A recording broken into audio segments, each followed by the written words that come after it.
I recently did a video on the problem with HBO's A Night of the Seven Kingdoms, but I did really love the show, and I wanted to talk about some of the positives of it, especially when compared to House of the Dragon.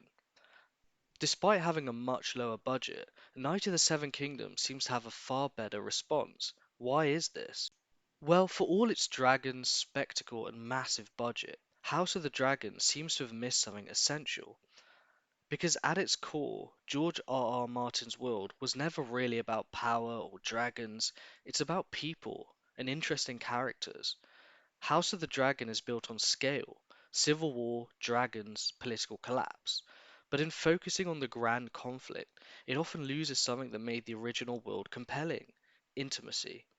A Knight of the Seven Kingdoms does the opposite. It strips everything back. There's no massive war, there's no constant spectacle. It's just a knight and a squire traveling through a very human world with very human characters. One of the biggest strengths of Dunk and Egg is how much time the story spends simply letting characters exist. Dunk isn't a legendary warrior at this point. He's unsure, he makes mistakes, he's learning what it means to even be a knight. And Egg, Aegon the Fifth, isn't just a future king. He's a child, and he's trying to understand the world outside privilege.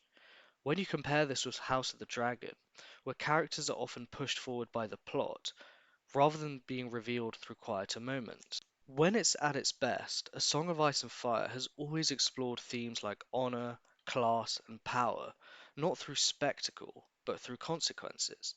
Dunk's story constantly asks a simple question: what does it actually mean to be a knight? And the answer isn't heroic, it's messy, it's uncomfortable, but crucially it's human. This grounded perspective is something House of the Dragon loses in its larger than life conflict. Where the difference really becomes clear is how much you actually care about the characters. In A Knight of the Seven Kingdoms, the story gives you time to understand people before asking you to judge them. You spend time with Doug when he's uncertain, when he gets things wrong, when he's just trying to figure out what the right thing even is. And with Egg, what's really important is you're not told who he is or you're not told why he matters. You just see him as a boy before he's important. So when something happens to these characters, it really feels like it matters and you really feel invested. In House of the Dragon, the characters are very interesting, but the story often moves so quickly between major events you don't get the same connection. You understand what's happening, but you don't feel it in the same way.